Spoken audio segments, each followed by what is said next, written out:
Welcome students, welcome to adaptive learning. तो आज हम स्टार्ट करेंगे आपका 6th chapter, that is animal classification. Classification of animals, whatever you say. अब before classify the animal you have to understand कि पहले उनको classify क्यों करना ही क्यों है, और किस क्राइटेरिया पे उनको क्लासीफाई करना है। अब वो क्राइटेरिया कैसे हो सकते हैं, तो वो पहले उसको समझते हैं, and then we will start with the actual animal classification, उसके डिफरेंट ग्रुप्स और उनके क्या कैरेक्टरिस्टिक्स होते हैं। तो पहला क्वेश्चन है व्हाई टू क्लासीफाई। क्लासीफाई क्यों करें? अगर ये देखो, एनिमल्स की पॉपुलेशन बहुत ज़्यादा है, ऊपर से उनमें डाइवर्सिटी बहुत ज़्यादा है, पर it becomes very difficult to learn about each and every animal. So what I will do, I will group them so that अगर मैंने एक एनिमल भी एक ग्रुप से पढ़ लिया तो उस ग्रुप के अदर एनिमल को भी मैं समझ पाऊंगी। अगर मैंने उनको ग्रुप कर दिया और उसके कैरेक्टरिस्टिक एक क्यूमुलेटिव मैंने उनके कैरेक्टरिस्टिक्स लिख दिए, तो यस उस एनिमल को आइडेंटिफाई करना आसान होगा। इवोल्यूशन, हमें इवोल्यूशन हुआ है, नेचुरल सिलेक्शन हुआ है, which you have already completed in first chapter. Evolution कैसे हुआ था वो भी आप समझ पाओगे। इकोसिस्टम में, फूड चेन में उस एनिमल का क्या रोल है, whether it is a predator, parasite, what, तो वो भी आपको समझ में आ जाएगा। Very important, at the end you are going to understand कि हैबिटेट क्या है उनका, वो कहाँ पाए जाएंगे और उनका एग्जैक्ट रोल क्या है नेचर में। फिर it helps and to understand the adaptation. Adaptation क्यों चाहिए था? कि सर्वाइवल करनी थी, उस ऑर्गेनिज्म को सर्वाइवल करनी है तो उसको एडाप्टेशन करना होगा, तभी तो नेचुरल सिलेक्शन होगा और तभी तो वो सर्वाइव कर पाए ना आगे अपने इन्वायरमेंट में। इसलिए ये सब बेनिफिट्स हैं क्लासिफिकेशन के। So it is very important to classify the animal. So let's just understand, let's just revise whatever I just spoke कि क्या क्या उसके एडवांटेज हैं। Study of animals becomes convenient, क्योंकि बहुत ज़्यादा पॉपुलेशन है, डाइवर्सिटी है, हर एक को पढ़ना मुश्किल है, तो चलो इनको ग्रुप कर देते हैं। फिर कुछ फ्यू एनिमल्स आपने पढ़ लिए तो पूरी ग्रुप का एक आइडिया आ जाएगा, अच्छा ये ग्रुप में ऐसे होते हैं। It gives an idea about animal evolution, मतलब एनिमल में इवोल्यूशन कैसे हुआ वो भी आपको समझेगा, because you are going to learn from एकदम लोअर का जहाँ पे सेल्स प्रेजेंट है, और फिर आप जाओगे ऑर्गन सिस्टम जहाँ पे कोऑर्डिनेशन है। तो एक पूरी आप diversity you are going to understand, you are going to learn about them, तो इवोल्यूशन समझ में आएगा। And then identify, you can identify the animal with great accuracy, तो वहाँ पे गलती होने के कम चांसेस हो जाएंगे। And then it helps us to understand what is the relationship of living organism with each other, whether they are predator, parasites. It helps us to understand the habitat and the nature and its exact role in nature. So habitat मतलब कहाँ पाए जाएंगे और इनका nature में क्या role है, मतलब इकोसिस्टम में इनका क्या रोल है। Just remember that energy pyramid, उसमें वो कहाँ पे क्या रोल करेंगे। And at the and it helps us to understand the various adaptation shown by the animals. In order to survive, adaptation is very much needed. So that's why ये सारे benefits हैं, इसलिए क्लासिफिकेशन तो बहुत important है। अब criteria क्या होंगे? Just take the example of your class, जहाँ पे 60-70 स्टूडेंट्स हैं।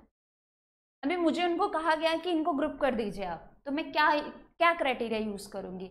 आई can take one criteria of like उनका वेट, उनकी height, number of numbers which they have scored in their previous exam, उससे कर सकते। और either I will simply go for a gender, मतलब बॉयज़ को एक टीम में, गर्ल्स को एक ग्रुप में, ऐसा भी कर सकती हूँ। तो वैसे ही जब आपके सामने एक लिविंग ऑर्गेनिज्म आया, क्या आप देखोगे, क्या आप समझ के उनको आपके पास कोई एक सॉलिड एक क्राइटेरिया होना चाहिए कि यस मैम ये एक सेल था इसलिए मैंने एक ग्रुप में डाला, ये मल्टी सेलुलर थे तो इसमें था, फिर मल्टी सेलुलर में भी मैम ये इसमें ये अलग है वो। तो ये सारे क्राइटेरियाज हैं टू डिसाइड कि किस एनिमल को किस ग्रुप में डालना है। तो इन सारे क्राइटेरियाज को 5 क्राइटेरियाज रॉबर्ट विटेकर ने लिए। Body organisation, body symmetry, body cavity, germinal layer, body segmentation. ये 5 क्राइटेरियाज को कंसीडर करके रॉबर्ट विटेकर ने हमें 5 किंगडम दी, known as 5 kingdom classification. Kingdom Monera, Protista, fungi, plantae, and at the end Animalia. This theory is widely accepted and it is used today also. There is another method of classification, that is traditional method, which we will learn. But right now, just focus on this 5 kingdom classification given by Robert Whittaker in 1969. अब kingdom Monera, protista, फंजा और Plantae आप already सीख चुके हो अपनी class में। हम सीखने वाले हैं किंगडम एनिमल। ठीक है, तो लेट्स स्टार्ट। अभी उन्होंने पहला क्या लिया था, बॉडी ऑर्गेनाइजेशन। बॉडी ऑर्गेनाइजेशन क्या है, how your body is organised. Body कैसे बनी है, बॉडी सेल्स से बनी है, सेल्स ने टिश्यू है, सेल्स ने टिश्यू बनाया, टिश्यू ने ऑर्गन बनाया, और जब बहुत सारे ऑर्गन्स में कोऑर्डिनेशन होने लगा तो वो ऑर्गन सिस्टम हो गया, और उसके बाद हम बन गए। तो we are the actual the result of cellular के बाद टिश्यू बना के ऑर्गन, और उसके बाद हम पहुंचे हैं ऑर्गन सिस्टम। तो we are the result of organ system. Let's revise it again. Tissue क्या होते हैं, जब बहुत सारे सेल्स एक ही काम करने लगे तो वो टिश्यू बोले जाते हैं। जब बहुत सारे टिश्यू एक ही काम करने लगेंगे तो उनको क्या बोलेंगे, ऑर्गन्स बोलेंगे। और बहुत सारे ऑर्गन्स जब इन कोऑर्डिनेशन विथ ईच अदर काम करने लगेंगे तो उनको बोलते हैं ऑर्गन सिस्टम। और वो क्या करते हैं, लाइफ प्रोसेस। तो योर बॉडी इज फॉर्म ये लेवल्स पे, cellular, tissue, organ and organ system.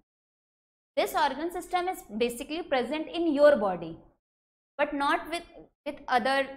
सारे जो एनिमिलिया जो क्लास किंगडम है उसमें सारे क्लास में ऐसे नहीं होता। कुछ ऑर्गेनिज्म में सिर्फ सेल होंगे, कुछ में सिर्फ टिश्यू होगा, कुछ में अगर ऑर्गन बन भी गया तो कोऑर्डिनेशन नहीं होगा। तो इन बॉडी ऑर्गेनाइजेशन को, डिफरेंट बॉडी ऑर्गेनाइजेशन को कंसीडर करते हुए एक उन्होंने सबसे बिग रॉबर्ट विटेकर ने एक और क्राइटेरिया डिसाइड किया, that is grade of organisation, जिसमें उन्होंने 5 ग्रेड्स दिए, मतलब 5 पॉइंट्स रहेंगे। अगर सेल रहा सिर्फ तो प्रोटोप्लाज्मिक, उसका एग्जाम्पल क्या है, पैरामोशियम। यूनिसेलुलर, एक ही सेल है जो सारा प्रोसेस करेगा, न्यूट्रिशन, रिप्रोडक्शन, एक्सक्रीशन, एवरीथिंग। उसके बाद क्या था, सेलुलर ग्रेड, मतलब कुछ cell, multi cellular, in case of multi cellular.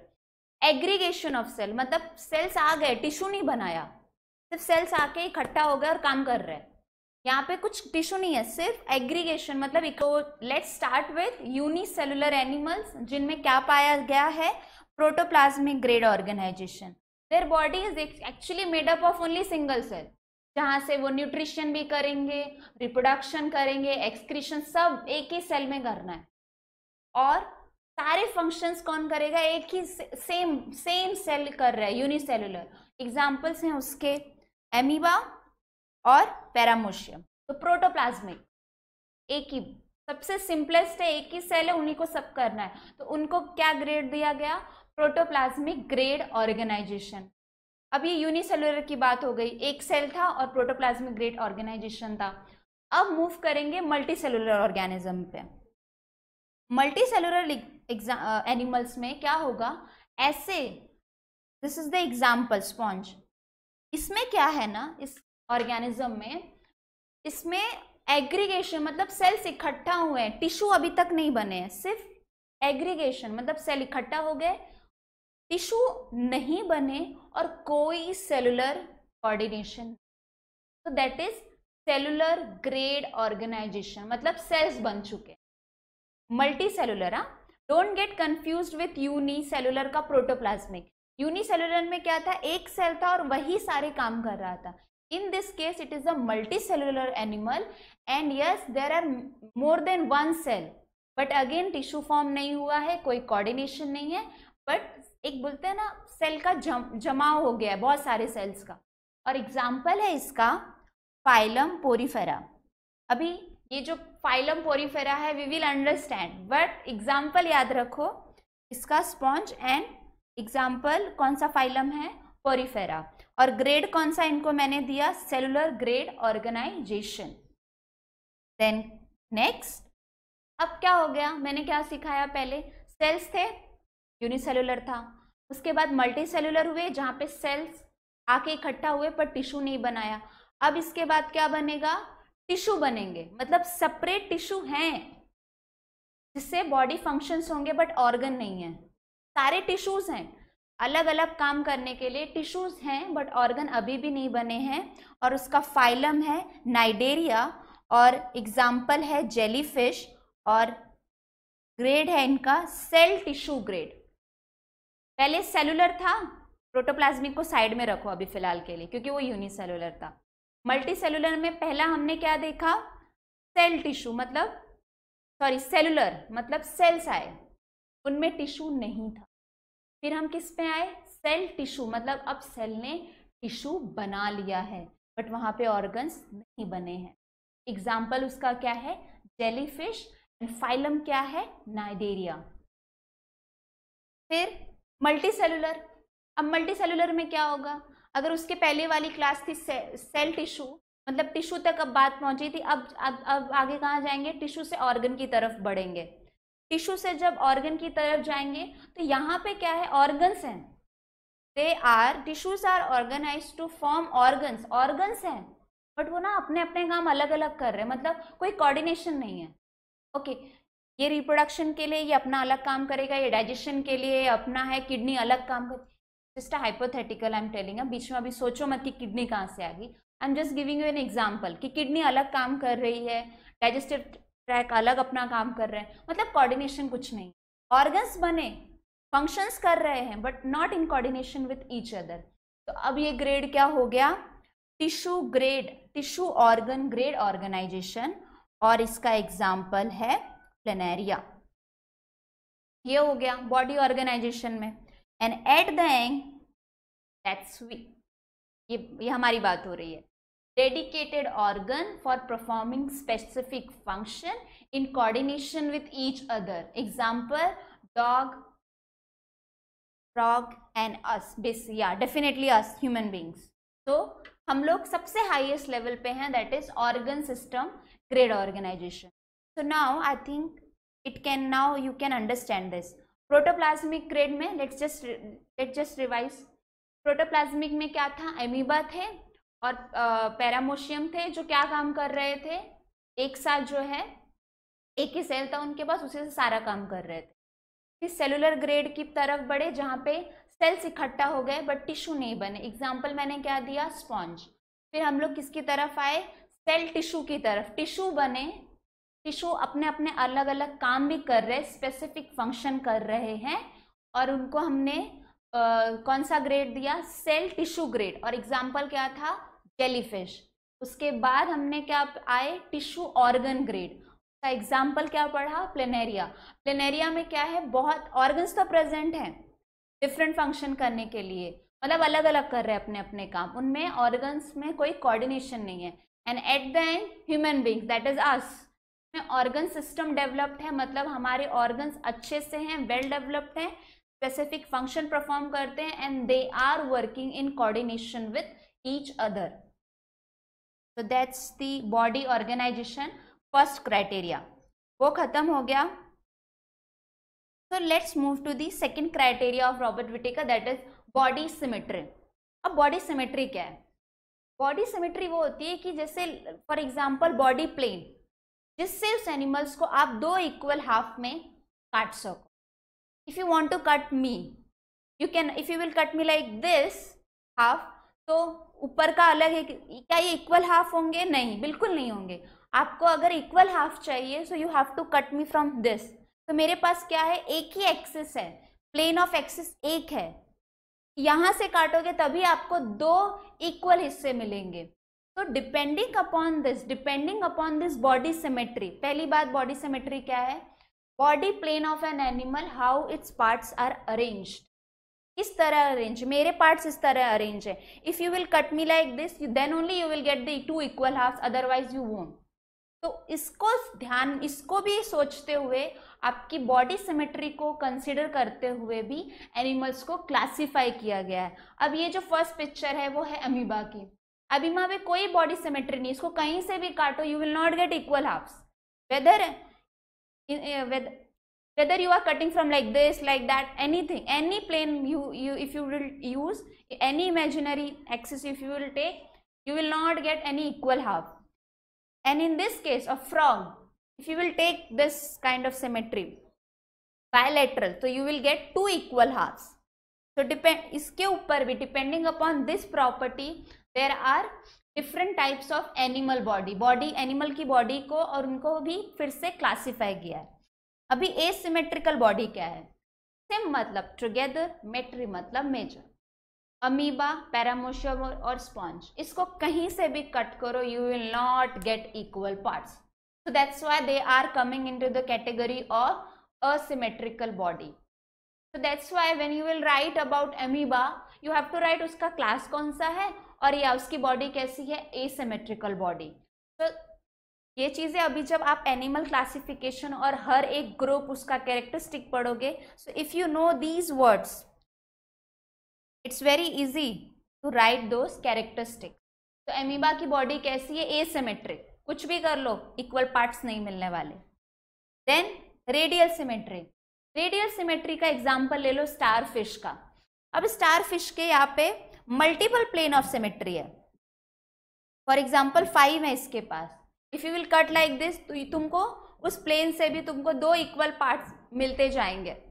तो द स्टार फिश, उसके पास कौन सी सिमेट्री है, रेडियल सिमेट्री। रेडिया मतलब रेडियस, अगर ऐसा प्लेन ऑफ एक्सिस जो उसके रेडियस से पास होता हो, अगर आप उससे कट करो और आपको 2 इक्वल हाफ मिले तो वो ऑर्गेनिज्म किस कैटेगरी में फॉलो होता है, रेडियल सिमेट्री में, और उसका एग्जाम्पल है star fish. And bilateral symmetry क्या है, बायलेटरल, बाय मतलब 2 एंड लेटर मतलब साइड के। हम we human being, cow, butterfly, beetle and fly, they all come in the category of bilateral symmetry. अरे अगर आप मुझे ऐसे कट करोगे फ्रॉम दिस साइड, आपको क्या इक्वल हाफ मिलेंगे, नहीं, मेरी एक आईज 2 आईज ऊपर है, you will gate half back, और ये मतलब कुछ भी इक्वल नहीं रहेगा।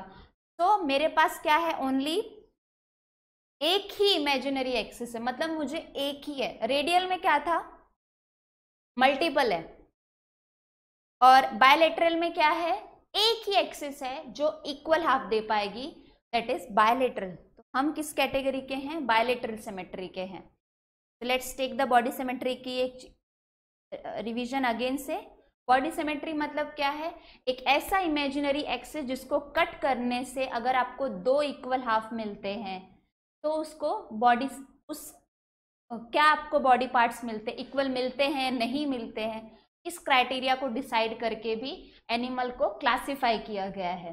तो फर्स्ट था उसका एग्जाम्पल एसिमेट्रिकल, मतलब no symmetry, you will cut it, you will not get 2 equal halves, कुछ नहीं, सब is not, it is not possible only in case of amoeba, paramecium and sponge. फिर हम आए रेडियल सिमेट्री में, हमने एग्जाम्पल लिया स्टार फिश का। स्टार फिश में क्या है, मल्टीपल प्लेन ऑफ सिमेट्री है, मतलब वो इमेजिनरी एक्सिस उस रेडियस से, it should pass through this radius in order to get 2 equal halves। और उसके बाद थी bilateral symmetry, that is us, और इसमें क्या है, we have only one imaginary axis and through which only you will get 2 equal halves, so that is bilateral symmetry। Third very important, that is germinal layer। What is germinal layer? germ layers क्या होती है, germ layer क्या होती है, जब हम zygote थे तो हमारे सेल्स जो थे उनमें क्या डिवीजन हुए, डिफरेंशिएट हुए। जाइगोट क्या करते हैं, एक जब मैं जाइगोट थी तो मैं एक सेल का एक गुच्छा ही, एक गोला थी ना सिर्फ सेल का एक, उसके बाद उसमें सेल डिवीजन हुआ, मल्टीपल सेल्स बने और वो सेल्स जाके डिफरेंशिएट होने लगे एंड देन उन्होंने खुद को ऑर्गेनाइज किया और उससे मेरे बॉडी पार्ट्स बने। बिफोर मेरा बर्थ हुआ तो ये सब कुछ हुआ। तो ये germ layers basically they are again differentiated into 3। तो germ layer कब होते हैं, they are present initial period of your embryonic development, तो इसको बोलते हैं जर्म लेयर। अब ये जर्म लेयर प्रेजेंट है तीन, उन्होंने खुद को ऑर्गेनाइज किया 3 लेयर्स में, that is ectoderm, mesoderm and endoderm. Let's understand the ectoderm, mesoderm and endoderm with this particular diagram. Ectoderm क्या होता है, मतलब मेरा बाहरी हिस्सा, मेरे स्किन, ये सब किससे बनी है, मेरे जो एक्सोस्केलेटन बने हैं वो किससे बने हैं, एक्टोडर्म से। मेसोडर्म ने क्या बनाया, किडनी, लीवर, मेरे ऑर्गन्स बना दिए, और उन ऑर्गन्स की लाइनिंग, फॉर एग्जांपल जो मेरी एलिमेंट्री कनाल है उसकी इनर लाइनिंग किससे बनी होगी, एंडोडर्म से। So these are, so whether your organism contains all these 3 germ layer, whether they contain 2 germ layers, so depending on this they are again classified into groups, and that groups is known as diploblastic and triploblastic. Diploblastic मतलब जिसमें 2 layer है, ectoderm है और endoderm है। Mesoderm अच्छे से नहीं है या डिफ्रेंशिएट नहीं हुई है। In case of triploblastic, all 3 layers are present. So let's understand this difference between diploblastic and triploblastic with this diagram. अब यहाँ पे देखो एक्टोडर्म है, एंडोडर्म है, पर जो ये देखो यहाँ पे मीजोगेलिया है, इसको मीजोगेलिया क्या बोलते हैं, अनडिफ्रेंशिएटेड। समझ नहीं आ रहा है कि एक्टोडर्म है कि एंडोडर्म है, कुछ डिफरेंस नहीं है उसमें, वो ऐसा मिक्स हो गया है, समझ नहीं आ रहा है, तो उस लाइनिंग को क्या बोलते हैं, mesoglea. In case of triploblastic, see ectoderm is present well differentiated, endoderm अच्छे से दिया है, और मीजोडर्म ये वाला रेड, ये वाला जो लाइनिंग है, it is given very clearly. So in our case we are triploblastic, that mean we contain all these 3 germs layer. In case of diploblastic only 2 layers are present, that is ectoderm and endoderm. तो 2 germ layer जब present रहती है तो क्या बोलते हैं, diploblastic, और तीनों जर्म्स लेयर होती हैं तो क्या बोलते हैं, ट्रिप्लोब्लास्टिक।